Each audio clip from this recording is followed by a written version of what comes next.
Hello everyone, Alistair Gold here. It feels so strange to be doing a video not after a match. It feels really weird. I'm so institutionalised into talking after matches right now. I feel like the old boy from The Shawshank Redemption when he's let out of prison and he's just not ready for life on the outside because he's so used to his kind of set life because he was in there for decades and decades. And that's kind of how I feel at the moment. Not that I'm in a prison, of course, but almost I've got so institutionalised into there being press conference match, press conference match, press conference match every few days that now it's a bit like, oh, there's an outside world. This is so strange. So this is a video that is, as I suggested in the last one, is a Spurs Q&A based on your questions in the comments from... you very kindly, many of you put questions into the comments, and I will be working my way through those. I do these off the cuff. If you've seen these before, you'll know it can be good in one way because it's very kind of raw, I guess, a bit like my videos are anyway, but at least they have a slight structure to them. Whereas this, it could take me in any direction. And yeah, hopefully it works. It's kind of, I guess, the equivalent of, in a way, doing a live video, which I will do. I am going to do a live YouTube video. Someone suggested it when I reached 50,000 subscribers. I suppose they followers. I don't know how it really works. I think that pretty much sums up my whole attitude towards that. I know that I'm almost there because I looked earlier today because I kind of went back in my head about the thought of doing a live video at some point. So I did look, but as you can tell from these, I'm not the kind of person that asks for whatever it is, asking for subscribing, asking people to follow, whatever. If you want to watch the videos, fantastic. If you don't want to watch the videos, completely understand as well. But I did notice that I am, well, someone pointed out to me, I am approaching that 50,000 mark. So when I get there, if I get there, it might plateau out now. That might be it. I might never get there. But if I get there, I'll probably do a live video just to kind of have a bit of fun, I suppose, interacting, stuff like that. This is a form of interacting, doing these Q&As, but obviously in the live way of doing it, it might be even more entertaining. Could go completely wrong, could be a horror show. But yeah, I might do that if, so I was about to say when, if I get there. I think I saw I was about 130-ish off 50,000, something like that. So if I do, that's what we'll do, and it could be fun. Yeah, we'll see. So let's launch into the Spurs Q&A this time anyway. I had a very quick look at some of the questions a day or two ago. There'll be loads more now that I haven't seen. Mostly about Spurs, which will make the older chap who emails in asking for only Spurs stuff very happy. He gets very annoyed if I kind of veer from the topic of Tottenham Hotspur. And this one, hopefully, he should approve of. Right, let's dive straight in. Dickhead. So Malefi asks, any new videos today, Gold? It's been 4 days now and I miss all things Tottenham talk. Yes, this is the new video, Dickhead. So hopefully you enjoy it. Very long question from Joseph Schick about, do you have any updated information on the IFAB's effective playing time idea proposed in 2017 and its possible enactment? From my perspective, I feel time-wasting tactics are more pronounced in international football than the Premier League, but would be a welcome advancement in the game on the club level as well. And it's quite a long question. It does go on. Joseph's a Spurs fan in Houston, Texas. Right. The reason I didn't read the rest of that one is because I think it's one I'm probably going to have to go away and have a proper think about. I can't really go into the details of an idea that obviously was proposed half a decade ago, and I haven't really... It hasn't kind of, let's say, it hasn't really come into my working practices. It hasn't been an idea that's really been discussed too much, like you say, at club level. And yes, I know it's incredibly frustrating at club football, especially with a team like Tottenham, who currently constantly go behind in matches. So they are always trying to find a way back into the game this season, which means that the other team is looking for ways to waste time as well. So yeah, I can understand why that would be prevalent in your mind right now. But yeah, it's something I kind of need to go away and have a little think about rather than kind of chuck my brain into it this time. A little bit more research needed in that one. So I do appreciate the question, but that is one of those rare instances where I can't even really give an informed opinion on it because I haven't looked into it enough to know. It came out, I'm trying to think if that came out just before I started covering Spurs. No, just after I started covering Spurs, actually. Right, KC asks, are you surprised at how poor Antonio Conte's team has been in some of the high-profile games this term? Liverpool at home may be the exception. Yes, in a way, because I do feel that Conte's setup when he plays the big boys should lend itself to playing the big boys. We've seen it against Man City and how it works really well on the counter. But I think it needs everything within the system to work. And I think what's failed at this season has been the quality of passing in the counter-attacks. It's been really poor. The hold-up play's been poor. I've done enough of these videos. You'll have heard me say that whenever they've played the big six, essentially, they've, the others in the big six, the passing success rates of those players trying to break up the pitch has been atrocious. It's been really, really poor, and that's been a hindrance, as has the wing-backs, but I'm not going to get into that again because I say that too many times. So, yeah, that's, in my mind, why it hasn't worked. Against Liverpool, I did think they were good for long periods. Probably most disappointing one for me was the Emirates, where I really felt Arsenal style would play nicely into Tottenham style, and it just absolutely didn't work at all. So, surprised to a degree, but on the quality of the passing this season, probably not as surprised as I would have been if you'd have told me these results towards the end of last season, I think. Ian Mortimer asks, the Bundesliga team I follow are doing a tour of Japan during the World Cup to maintain fitness levels and promote the brand. What are Spurs doing during this period with Antonio Conte already complaining about fatigue? They're staying at Hotspur Way. That's it at the moment, unless something changes in the next couple of weeks.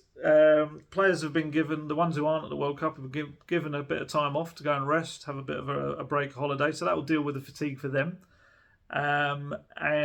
Conte wanted them to go away, but it was all done a little bit late, and it's not really didn't become a viable option because they've got to find a training grounds that is as good as Hotspur Way, and that's in itself is it's difficult. If anyone that's lucky enough to go to Hotspur Way, I'm very privileged that it's essentially, one of my offices is I'm there so much. I don't have an office there, but it's literally the press conference room. Oh, literally again, I'm chucking that one in there. The press conference room is kind of a place that I work at a fair bit of my weeks normally. And that's just a snippet of Hotspur Way. It is an incredible training centre. It is one of the best in the world. So to find something of a similar standard, those certain places would have been booked up a while ago. And I think that's part of the issue for Spurs as well. So they'll be working at Hotspur Way, but that might not be the worst thing in the world. I think just being there and working hard on the training pitches, that's really the core of what Conte does well, and it was why Spurs did so well towards the latter weeks of the season, because they were having full weeks on the Hotspur Way pitches. So I don't think it's a bad thing at all that they're not heading off. Poch never used to like to head off on pre-season tours. He'd rather have stayed at Hotspur Way. So I think Spurs will see the benefit. And, no jet lag as well. None of that sort of travelling stuff as well. Sam Malik asks, what matchup between two Spurs players would you be most excited to see in a World Cup match? Ooh, good one.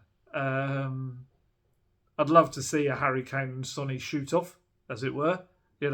South Korea playing England. That would be very cool to see kind of on the football pitch. I know it's a difference in teams. Maybe the overall, with no disrespect meant, you'd imagine with let's just put it in the value of the players in the South Korea team compared to the value of the players in the England team, on paper, it should be a very tough contest for South Korea. I don't think it would really work out that way in real life.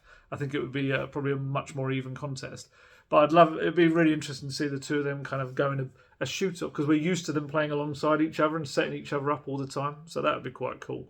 I think we are going to see a match-up very soon, aren't we? We're going to see Højbjerg against Lloris, aren't we? France-Denmark, I think, are in the same group. Pretty sure they are.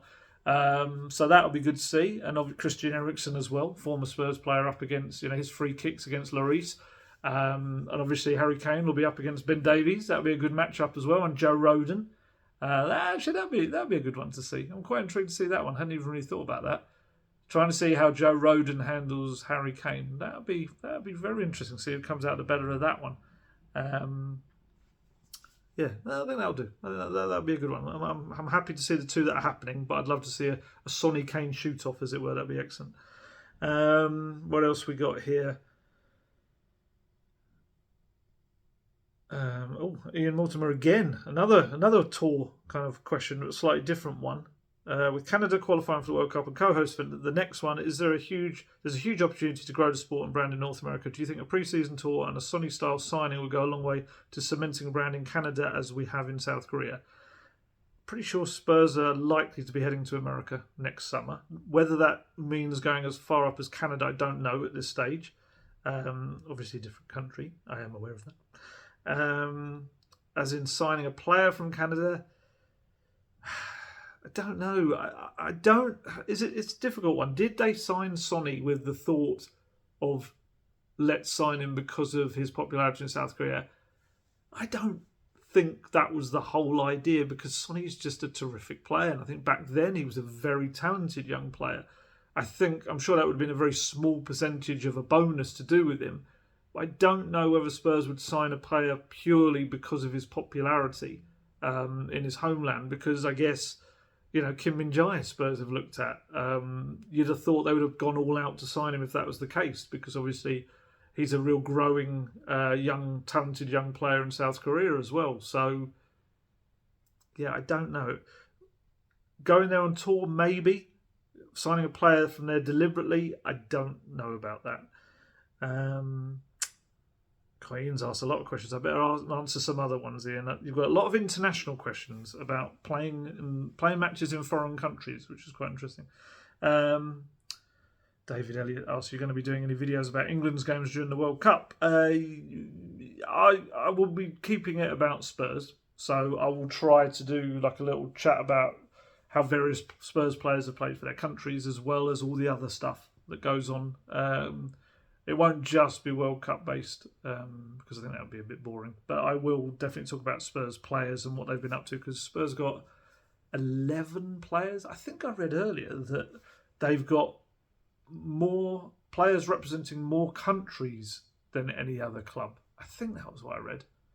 They haven't got more players than any other club, but they represent more countries at the World Cup. I think that was what I read. I didn't fact check that, so I can't 100% say whether that's true or not. But it may well be. Maybe it sounds about right. What else we got here? Right. Oh, I like these scenario ones. Okay. So, Koi's King asks, "You're Daniel Levy for the day. You signed 3 players in January. You can just name positions. It doesn't have to be specific people. You sell 3 players in January. You loan out 3 players in January. Who are those players?" Oh, that's an involved one. Sign 3 players. I'm going to have to go for the positions, because there's just so many, honestly. There's so many different players you could look at, and also you can get a bit, when you do those, it's a little bit unrealistic, isn't it? Because you can kind of go into the realms of Mbappe and all that sort of stuff. Or I could even say, let's say Bastoni for a centre-back, whereas I know in January that's going to be incredibly difficult. I think we're a little bit too early to kind of really get in there with very realistic targets for January. But what I would say is, position-wise, centre-back, attacking midfielder. For me, someone that can either play in a 3 or midfield 3, or can play in a wider role if needed as well. And I know that's quite specific, but in my mind, I think that makes the most sense. Yes, I know that sounds like Christian Eriksen. There's nothing I can do about that. And the third position,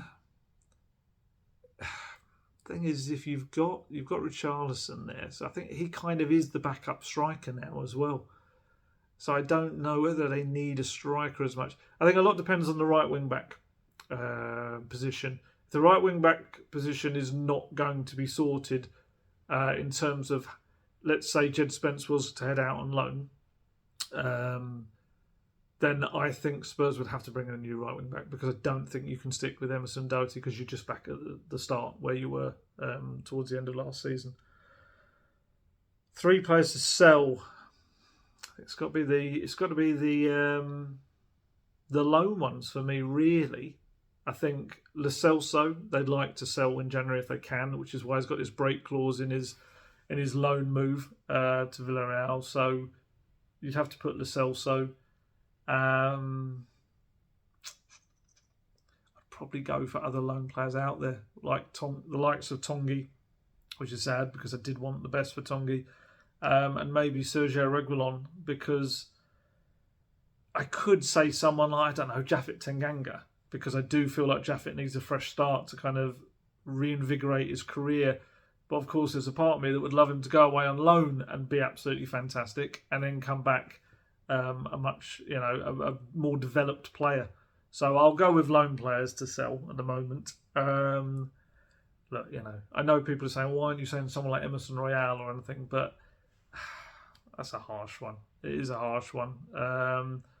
If Emerson Royale were to want to leave, then yes, I think that's an area where you probably could move on, and in terms of him not being a natural wing back. But I don't know.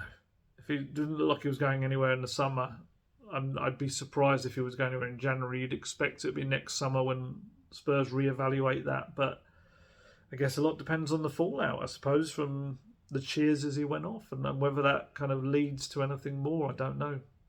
We'll see. In terms of players going out on loan, Bryan Gil, Japhet Tanganga, if he's not being sold, and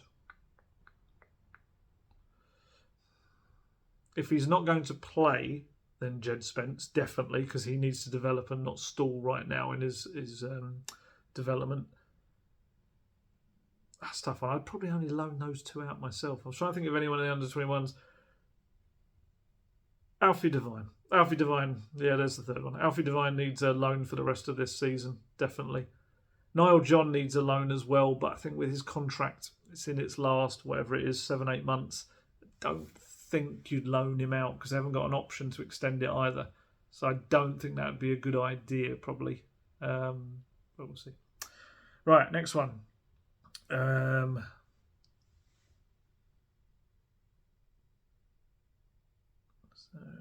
don't know what else we got here. Extreme Blaze asks, how do you watch the game and take notes? Interested in the method, and have you ever embarrassingly missed a key event in a match? So, anyone that might have heard me speak about this before, it's a very strange job when you're at a match, the way you have to do it. I probably see 2/3 of a match. So sometimes there's bits in the middle of play when it's around the midfield when I'll know I can look down and write. But I wouldn't say we write notes so much. We're kind of constantly forming our stories, whether that be talking points during the match, whether that be player ratings, setting up. I write a match report. It's kind of the changing world, I guess, in journalism. Like where in the past I would have written a straight match report. Now I've got a few different things on the go at once, and one of those is a kind of a match report, but within a press conference live blog. So that at the end of the match, people can see a little match report if they want, but it actually also forms a live blog where I'll put in what Conte and the opposition managers say in the press conference. So I've got to do that. So that's something I write during the match. I also do the player ratings, which brings lots of discussion from people. And then sometimes there's another thing I write. And we also, Guesty and I, we're both at a match, we'll be running the live match blog as well. It's a very different job to what it used to be. Back when I was in my kind of non-league reporting days, and even League 2 stuff, you would mostly be sitting there back in the old days, writing into a notepad some thoughts on the match and stuff that you would then go away and write up later. But obviously, as it's changed and you've probably had laptops with you and stuff like that, you are essentially writing your stuff for the full-time whistle as you go. So, yeah, there are a few moments when you're like that. Have I missed anything? I think I've missed anything key. Mostly because the crowd noise guides you. So if the ball were to suddenly get up near a goal, you hear and you suddenly a little bit more difficult during the pandemic when there were no crowds in, of course. But mostly you are kind of guided by the crowd to remember to look back up again. It's mostly second half. In the first half, not so much of your work is formed. Second half, But obviously, when you have like games against Leeds, the final stages are an absolute mess, to be honest with you. It suddenly goes in a very, very different way, and you're having to rewrite things, and it's a strange job. It's a really difficult one to explain because it's not like, it's not the hardest job in the world. I'm not working down a mine or in the NHS front line or anything like that. But it's just a bit of your brain's got to be all over the place kind of job. You are constantly thinking, right, you're kind of doing a million things at once. And then obviously you've got to think of your questions, you've got to go down there, interview the manager. Sometimes in the mix zone. I don't get into the mix zone anywhere near as much as I'd like to. I used to sometimes do that. Now my job kind of entails me getting the press conference stuff and that, writing that straight up afterwards. So by the time I've done that, I'm not always able to get into the mix zone, so I'll often leave that to Guesty, which is why I kind of like it when I'm on the pre-season tours and things like that, and you can properly stop and chat to all the players and have a proper conversation with them. And when we do the community interviews where players will go into the community and you'll go along to do a feature on them and whatever they're at, and you can probably sit down for 20 minutes. I do prefer that a lot.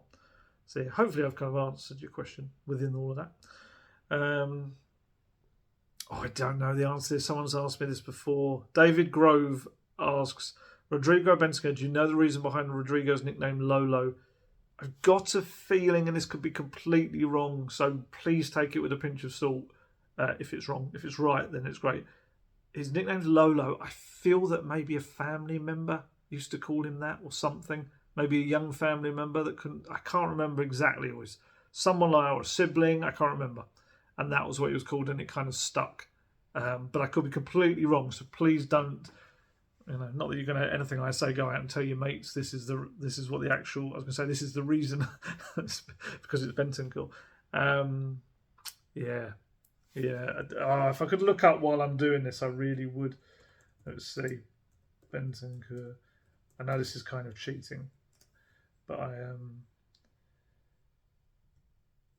I'd love to be able to explain exactly what it is. Here we are. Hey, I was right. I was right. His little brother couldn't say his name properly. He would say Loligo, and then it became Lolo, and that's why it's called that. Oh, there you go. It's not cheating if you got the answer right in the first place. Right, next one. Let's see what we got. Mick Hanscom asks, there have been some reports in Portugal saying Spurs will make a move for Marcus Edwards in January. Do you know if the rumours are true? At this point in time, I'd be surprised. The only reason I'd say it would make some sense is homegrown numbers, but also the fact that he would be cheaper because Spurs still have a what's it called? Like a sell-on clause with him, which was transferred across when he moved from Vitória. So he would be much cheaper than his value would normally be. I just don't entirely know in this point in time whether he's a Conte player. That for me, listening to his new manager at Sporting kind of talking about what he's like, and he's still got to do this, he's still got to give his all in training and stuff like that. He's improved hugely and he's far, far better player than he was, and he's much more professional, which is fantastic, and he's really, really coming on leaps and bounds.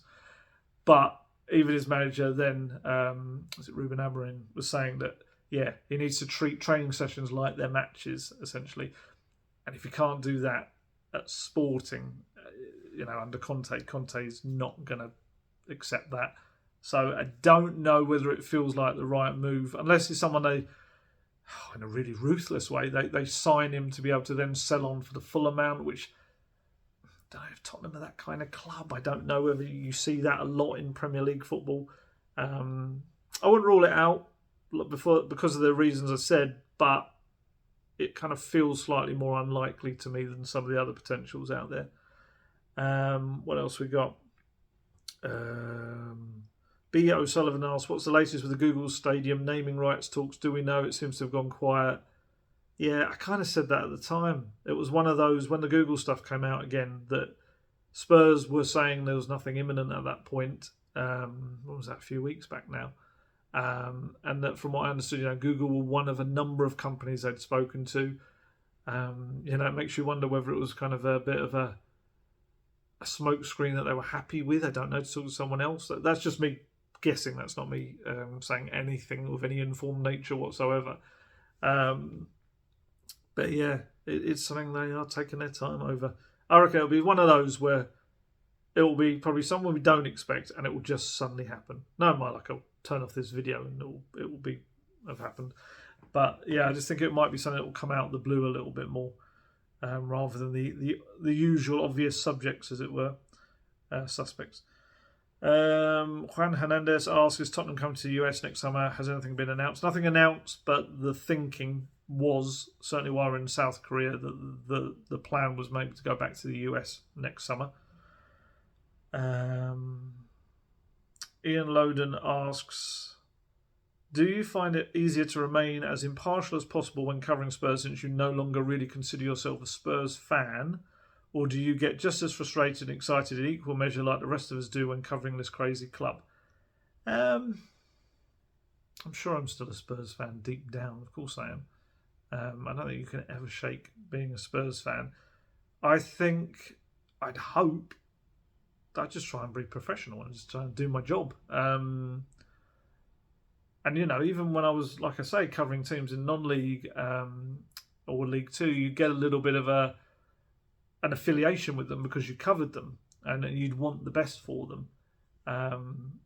But I think ultimately with Spurs, obviously growing up a Spurs fan, there's more to it in the sense of my frustration even more so comes from the fact that I know I've got to dissect it and I've got to kind of dig into it. And I, like anyone else, get very excited when there's a new regime and there's a new era. And when you start to see that fall apart, and the thing with my job as well is obviously I pull back the curtain and I see what kind of happens behind, and that takes a little bit of the fan side away from it, because you realise a lot of the things that maybe how you imagine football is, it isn't.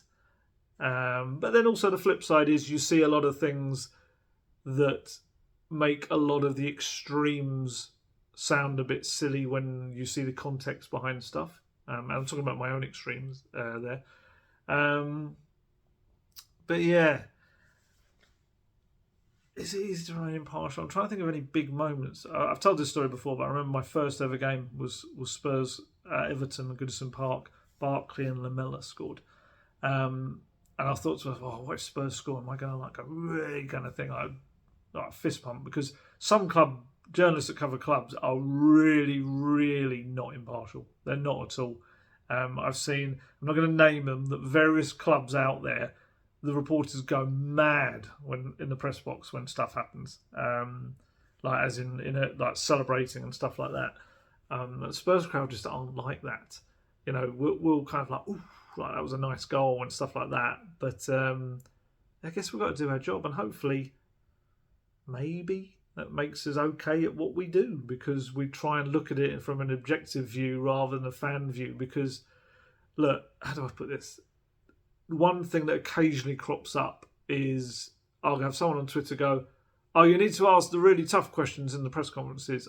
This is what I would ask. And I get that. And I get, as a fan, your thinking might be to ask something in a certain way. But that does not translate to being in a press conference situation. It's not like that. And, I think one person once said that, are you worried about being like not allowed to go to press conferences? That's not how it works. I'm not going to get banned from press conferences. I'd have to do something appalling in a press conference.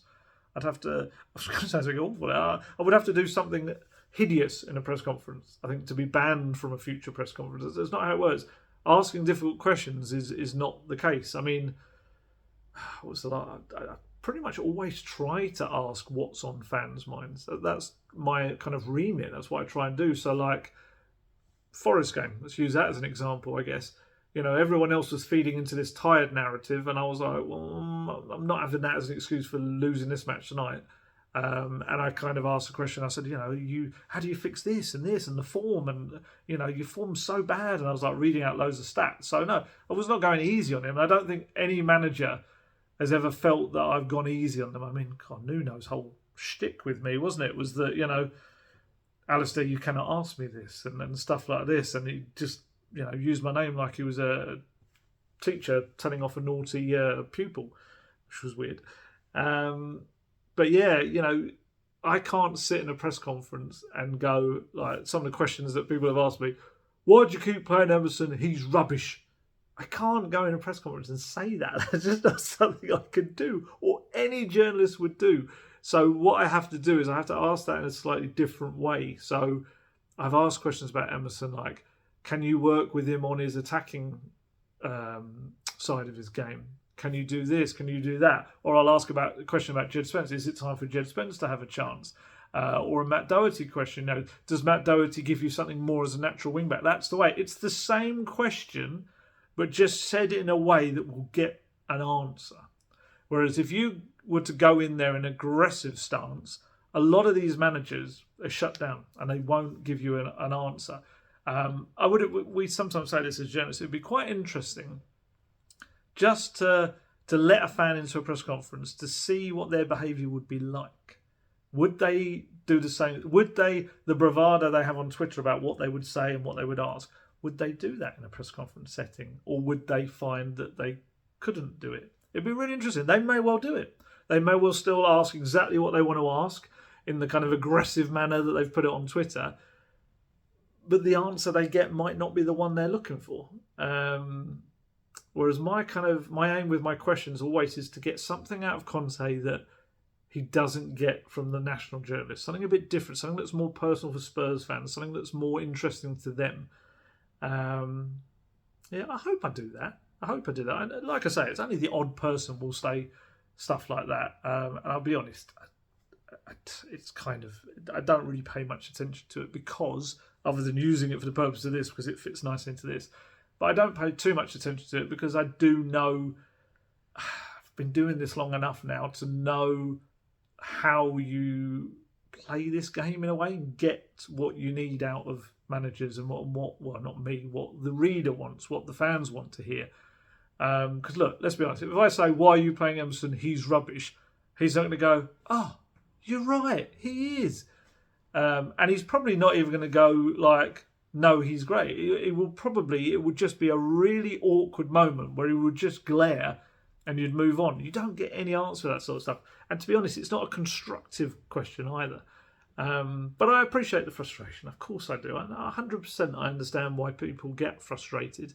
But yeah, it's a little bit different, the whole press conference thing. It's it's an interesting experience. So yeah, there you go. Sorry, I kind of went on a bit of a tangent, but I felt it kind of fitted in with that quite nicely. What else we got here? Peter Jeffrey asks, are we like to see Pape Matar in action this World Cup, or is he going more of a backup squad player? He's kind of been in and out of their team. He does get minutes at the Africa Cup of Nations when they won. He kind of got the odd bits of minutes here and there. I think we'll see more of him. I think his lack of game time is not going to help him in any way, shape or form. But the fact that they've still taken him shows that they know how important he can be and how good a young player he is. Hey, I get more minutes at the World Cup than he gets at Spurs this season. Yeah, don't get me started on youth players. I wrote a piece on it today, and the whole blocked pathway, in my view, to Conte's first team, because it is a shame. As someone that really likes to see academy players come through, for all the success that Conte's brought, as in the progress that I can see is being made, and the fact that he wants ready-made players at every opportunity, unfortunately, just really does chuck a big old roadblock in the pathway for these young players to develop. And look at Man City and you see Rico Lewis, Cole Palmer getting minutes here and there. You look at Arsenal, of course, with like the young players that they've been able to integrate within. And with Spurs, maybe the managers will say, well, it's down to the quality of what's coming through. But I don't know if that's always been the case. When you look at someone like you say, Marcus Edwards, in the previous question, is a good example of a player now playing in the Champions League and playing very well. Noni Madueke, is it Madueke? I can't remember how you pronounce it. Who's at PSV, left Spurs because he didn't feel that he was going to break through. And Niall John is another one. He's got interest from Brighton, a couple of clubs in Europe as well, Basel and Cercle Bruges as well. And his contract's coming to an end, and whether he accepts a new contract or not, I think there's been a contract offered. It might not, purely because do you get through? You look at even Skippy struggling for minutes, and when he is playing, he's playing out of position. Jed Spence, of course, Brian Hill. These are young players that come in and aren't getting a chance. So I love that. Don't start me going off on about young players, and I'm still doing exactly that. Pape Matar hasn't even played a minute. But there you go. That's something for another day, unless someone else asks me about it lower down.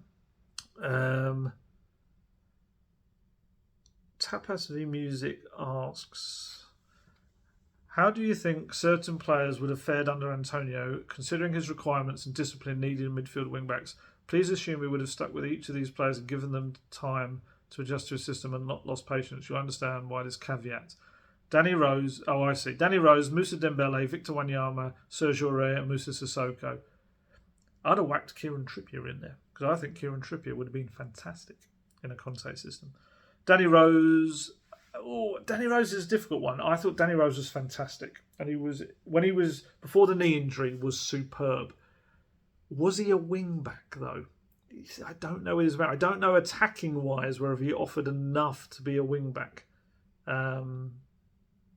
But I think he would have worked well under Conte. Dembele, I think in a midfield three would have been brilliant. Physical demands, certainly in his prime, would have been fine, not towards the end. Victor Wanyama, but again, how many times we talk about the knee injury? But before his knee injury, I think would have been absolutely fine. Serge Aurier, bit difficult that one. I think attacking wise, he would have offered plenty. I think tactically may have been the issue, and being disciplined would have been the issue, as in tactically disciplined. Moussa Sissoko, maybe. Moussa Sissoko had a brilliant year the year Spurs got to Champions League final. He was so good that year, so maybe that Moussa Sissoko, maybe. Enders357 asks, any chance of them bringing the Udogi deal forward to January, perhaps free up Perisic to play on the right?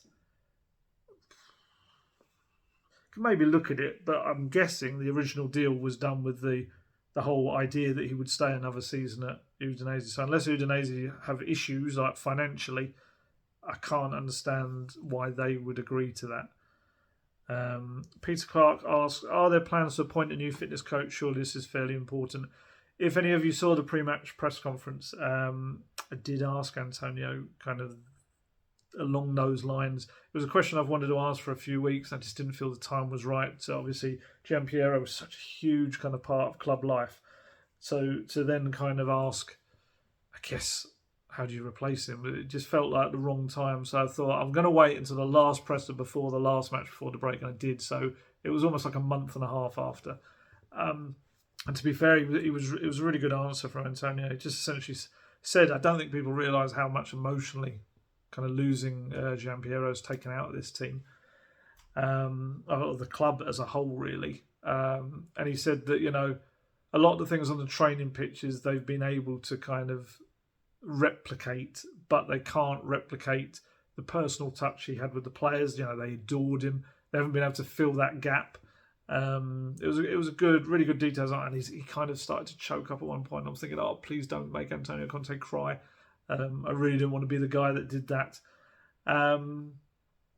But yeah, I think it's something they'll clearly have to look at, and whether numbers wise they've got enough. He was one of the most renowned fitness coaches in the world, so how you replace someone like that, I don't know.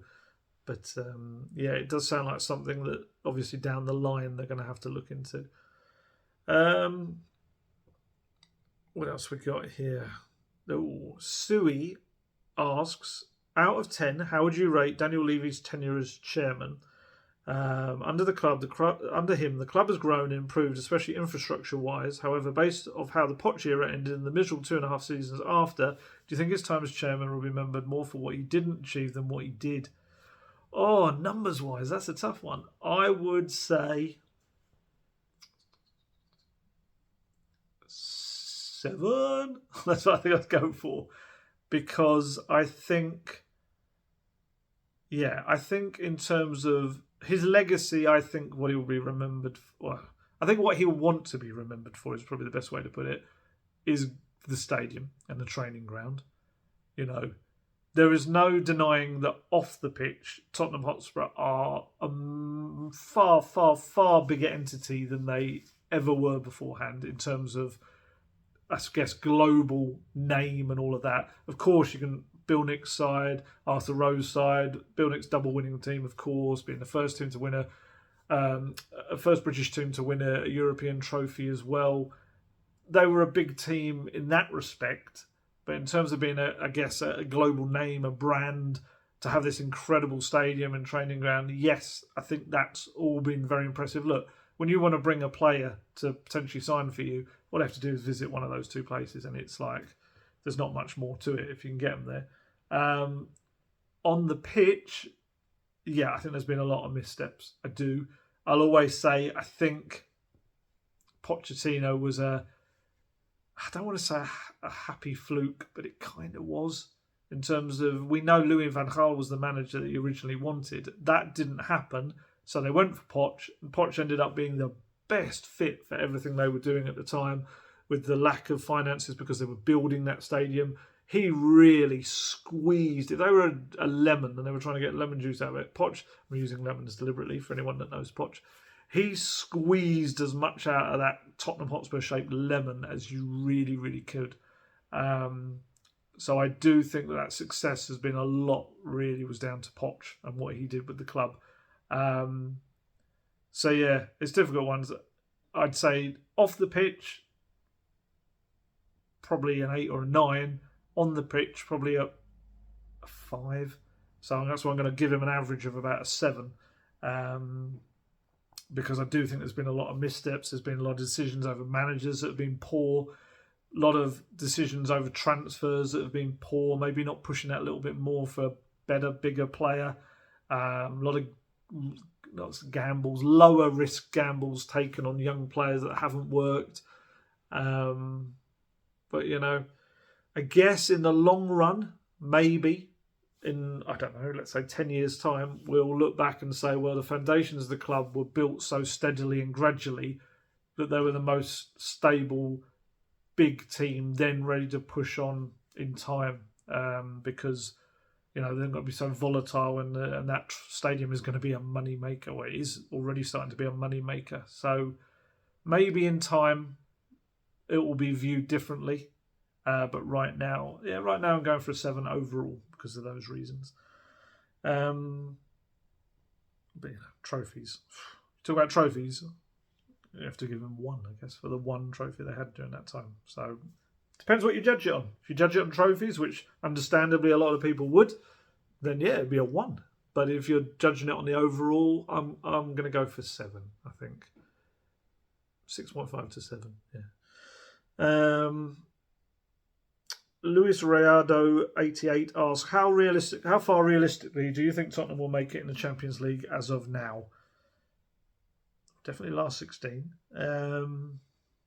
Champions League is such a weird competition. Would you have said Spurs have got to a Champions League final in 2019? Probably not. Like we say, the midfield of Sissoko and Winks, you'd look back now and think, what? Depends how it goes. AC Milan, that's a winnable fixture if they play to their potential Spurs. It just depends who you get and how Spurs play and what they're like after the break. What kind of the Spurs as they are now, you'd maybe just say quarterfinals. But if they can push on and improve after the break, make some clever signings, who you can then register for the Champions League, you just don't know. Honestly, Conte said it himself. You just don't know in that competition.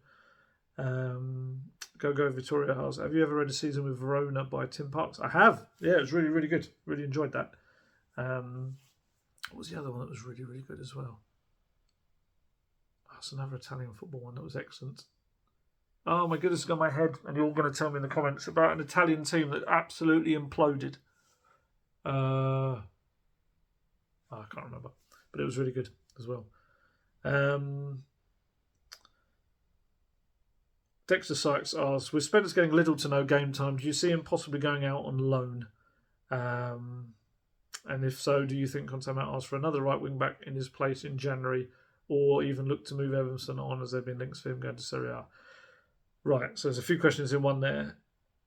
If the expectation is that Spence is going to get no game time, I think it would be in his best interest to go and have a loan, to come back, develop. Carl Walker did that. Obviously, went back to Sheffield United. Not Sheffield United. No, Carl Walker went to... Oh, no, maybe he did. Did he go back to Sheffield United? Definitely went to QPR. Maybe he did go to Sheffield United. Oh, my brain's gone. Danny Rose went to Sunderland, didn't he? It's been done. It's not a kind of a career-ending thing or anything like that. If Conte says to him, look, I'm probably not going to play you much in the second half of the season, I think you have to, personally. And I think there'll be a hell of a lot of interest as well. In terms of getting another right wing back, personally, as I said earlier, I think you have to, because I think you need to. You do. You need to feel that you can't just have the original two that you were starting the season in that didn't seem like the best fit at the start of the season. And then I guess, Emerson maybe is the one where you could get more offers from. Certainly his interest, it appears to be a couple of clubs around Europe, keep being linked with him. So, again, it's whether he wants to leave. That's another thing. You can't force a player out of the club. Otherwise, a lot of these players that Spurs would have wanted to sell in the last year or so would have been sold permanently, and they weren't. It's not as easy as, unfortunately, we like to think it is when we play Football Manager and FIFA. You just can't get these players out sometimes. And that's not to say anyone's trying to force Emerson out. I should say that at all. Everett Rees asks, how many times during the Leeds match, did you have to erase and rewrite your post-match narratives? Is Tottenham making you wear out your delete key? I'm trying to think if there's any I don't think it was any deleting. It was more rewriting. You don't really do the first few pars until really late on. And I think Bentancur's goal, it didn't come right at the end when you're writing your early parts. I didn't have to do too much deleting. It was just kind of constantly changing, I guess the narrative, the flow of it. What else we got? Free Delivery 85 asks, watching this video while the Ronaldo breaking news about Ten Hag is coming through, am I the only one that would take Ronaldo to Spurs? Surely Sonny and Ronaldo up front with Kane feeding them could be interesting. Oh, no. I've got a lot of respect for what Ronaldo's done as a player, the amount of goals he's scored. Would his position be any different coming to Tottenham as it would to Man U? I don't think so. I still think, as brilliant as he's been in the past, I still think you probably have Sonny, Kane and Kulusevski as your front three. And I think it's just where he is in his career now. He's an older player. I think he needs to go to a club where he is going to play as regular as he wants. And also, like I say, Conte's system requires constantly tracking and pressing and all of this. And would Ronaldo, it's a bit the same as Bale under Mourinho. Would it have worked? I can't see it myself. Look, I know that Fabio Paratici was the guy that engineered his move to Juventus from Real Madrid. So there is that link there. I just don't think it makes any real sense for me. You can never rule out any crazy move in football, but for me it doesn't really make any sense. That's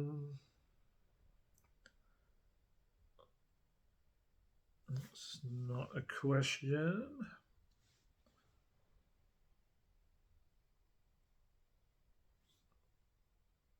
I don't understand that one. Do you know if Nick Marshalls, do you know if Antonio trains, as you said, on the field with the guys who didn't play that often but still are members of the A team? They surely must have different training schedules. I wonder if he can actually watch their progress by himself is the reason he's so reluctant to give those players opportunities. Yeah, no, they all train on the pitch together. Yeah, you wouldn't train with just the 11. Because don't forget, even when you've got your set 11 and you're working with them on shape and stuff like that, you'll be playing against another 11, which will be made up of the other players. So, yeah, no, he sees a lot of players, don't worry. He's making his decisions based on what he sees, as strange as that might seem to some of us. What else we got? The Rai asks, How would you rate our summer transfer window looking back now compared to Arsenal, where they clearly improved the areas that needed improving to become better? Interesting one. Every transfer window with hindsight looks completely different to how it did at the time. Like, do you remember the Bale transfer window? Looked like an incredible window, but ultimately kind of wasn't. This one, I think Richarlison will be a big player. I think he will. I think the whole point in bringing him was being able to rotate constantly that front line. I think he'll help them do that. Basuma, again, I think this World Cup break will be big for him. I think Conte will work with him on what he wants. Jed Spence, I still believe, will be a terrific player. I said at the time I wanted them to bring in another attacking creative midfielder. So, yeah, that hasn't really changed. I did also feel like I should have really brought in 2 centre-backs, which was the original plan in the window. I do wonder whether they were going to go for Longley and Bastoni and ended up only getting Longley and then deciding not to let Tanganga go out. Yeah, I wouldn't say I'd rewrite it too much with hindsight at this moment. I just think it's players that need a bit of time. Perisic has been a good signing for free. Forster is there to do the job, and he's doing that. Udogie will be a fantastic signing for the future, I hope. Yeah, I don't have too many gripes with it, other than it should have been a little bit more. I should have brought in some more players. I think that was 1 or 2 more, and it would have been a really good one.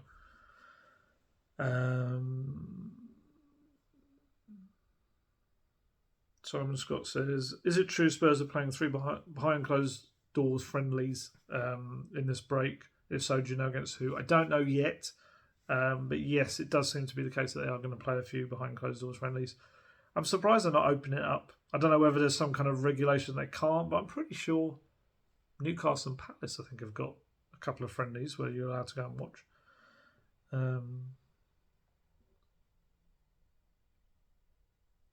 All right. Actually, this was the one. I think this is where I got the live stream thing from.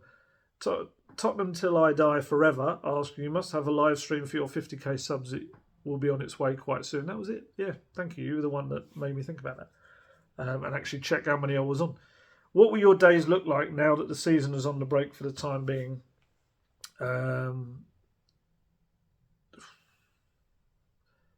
the moment, it's essentially, I've been talking to various kind of just people within the game, really. Agents, managers, everyone connected really around the club. So I'm just kind of seeing what's happening with various people. And yeah, so I'm doing this week, and I've actually got a couple of weeks off. The first 2 weeks of the World Cup, I'm off, but I still will be doing videos. But I get to kind of just relax a little bit and unplug on the whole from Spurs for a little bit. And then when I get back, I guess we'll be coming towards the latter stage of the World Cup. So I'll be doing stuff on that. I'll probably be looking towards the transfer window as well. And probably I'm going to try and set up a few interviews as well. Maybe speak to some former players, former managers, stuff like that. Just to, I like doing those, just to kind of get a little bit of a different vibe to what I do in this, not having to write about matches and everything. It's a chance to, to do some of those kind of more long form creative stuff that I quite enjoy doing as well. What else? We'll probably do one more.